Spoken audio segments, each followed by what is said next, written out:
Bonjour. C'est une joie pour moi encore ce matin de te retrouver et de t'accompagner dans l'étude de la parole de Dieu. Hier, nous avons vu que Jésus, après avoir passé une bonne partie de la nuit sur la montagne à prier, décida de rejoindre les disciples. Comment cela s'est-il passé? Je ne te cache pas que quand je lis la Bible, je m'amuse énormément quand j'arrive sur cette histoire ou ce récit. Car contrairement à certaines personnes, je ne lis pas pour juste lire. Quand je lis la Bible, j'essaie dans mon cerveau de visionner ce que je lis. C'est-à-dire que comme si j'étais dans la barque avec eux. Et souvent, j'ai des réactions qui ressemblent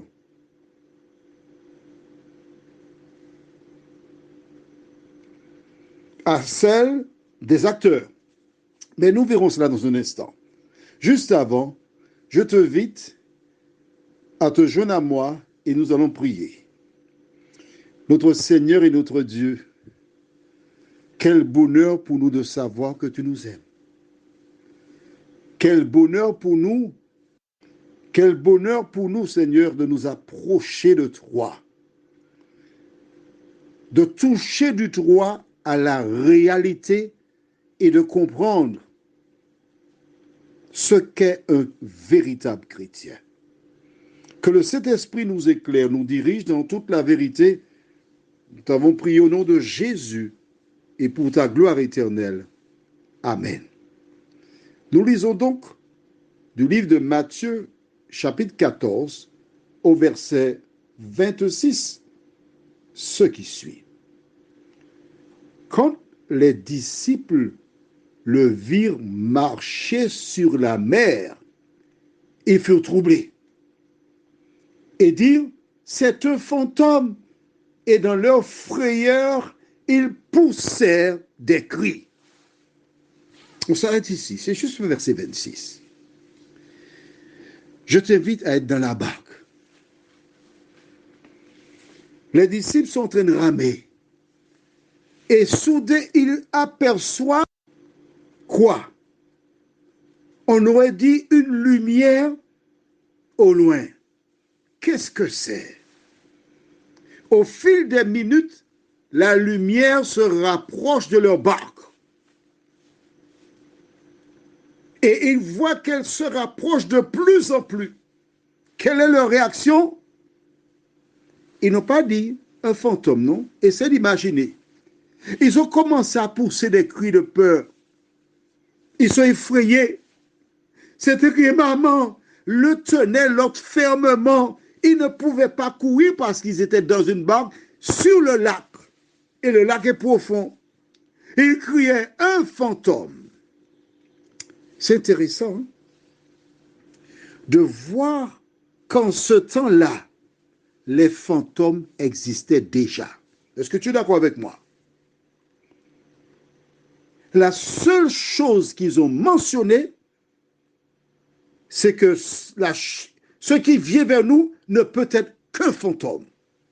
Nous voyons que le diable existait déjà. Il sévissait et les gens savaient fort bien que lorsqu'il y avait des choses de ce type, c'était les forces du mal qui étaient en action.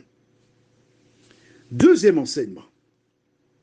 Voici les personnes qui marchent avec Jésus, qui ont entendu le message de paix que dit Jésus. Des personnes qui l'accompagnaient sur le terrain, qui voyaient comment Jésus chassait les démons.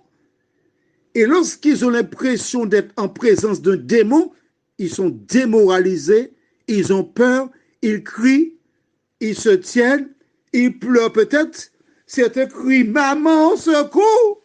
Un fantôme !» Alors quand tu te trouves quelque part et une personne possédée entre et tu vois des dirigeants d'église prendre la fuite, il ne faut pas être surpris. Ces hommes étaient des dirigeants d'église, mais ils ont pris la fuite. Ils n'avaient pas la parade. Ils craignaient, ils avaient peur. Mais c'est normal d'avoir peur. C'est tout à fait normal d'avoir peur. Quand des personnes n'ont pas encore toute la maturité spirituelle, quand elles ne maîtrisent pas pleinement la parole, il est tout à fait légitime pour elles d'avoir peur, de penser ainsi. Ça me fait penser un jour à une personne qui avait l'impression qu'il y avait des visiteurs de nuit, qu'on appelle des dorlis aux Antilles, qui venaient la visiter. Et cette personne chrétienne, elle en a parlé à des gens et on lui a donné certaines pratiques à suivre. Je ne vais pas énoncer les pratiques de peur que certaines personnes ne les suivent et qu'on dise, oui, j'ai entendu le monsieur avait de faire comme ça, alors je fais comme ça. Fer à cheval, ciseaux, ceux qui connaissent savent hein, de quoi je parle. Culotte à l'envers, etc. Noir. Et des personnes qui croient en Dieu, qui ont une Bible, suivent les procédés que des gens du monde leur donnent. Est-ce qu'on peut les... Tu ne peux pas les critiquer. Tu ne peux pas les juger. Parce que ces personnes passent par une phase. Elles n'ont pas encore maîtrisé totalement le pouvoir de la prière. Leur foi est chancelante, mais elles sont sur la bonne voie. Les disciples ont eu peur. Donc c'est tout à fait légitime que certaines personnes n'aient pas encore atteint le niveau qui convient.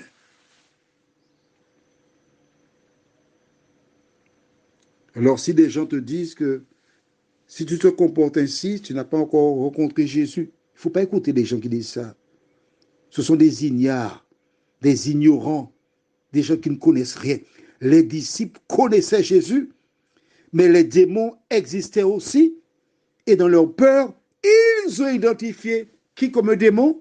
Jésus de Nazareth. Jésus.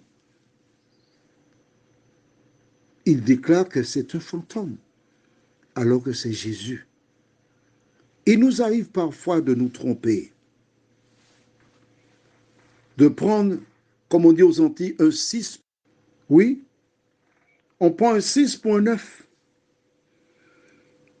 Mais je puis t'assurer que l'exemple que nous donnent les disciples est excellent. Car dans le temps, ces hommes qui avaient ces appréhensions, cette manière de penser, ils ont été transformés par le Saint-Esprit. Et ce que le Saint-Esprit a fait en eux, il est disposé à le faire en toi si tu te confies à l'Éternel. Prions. Notre Seigneur et notre Dieu, il nous arrive de nous tromper. Et les disciples avaient la certitude que c'était un fantôme alors que c'était Jésus. De nous aider, Seigneur, à supporter ceux qui se trompent, qui commettent des erreurs, à les aimer et à nous rappeler que nous sommes tous des humains. Merci, Seigneur, de nous éclairer encore. Merci de nous montrer les erreurs des disciples, afin que nous puissions, Seigneur, grandir. Cette grâce, nous te la réclamons au nom de Jésus et pour ta gloire éternelle. Amen. Je te souhaite une bonne journée et, une fois de plus, n'aie pas peur.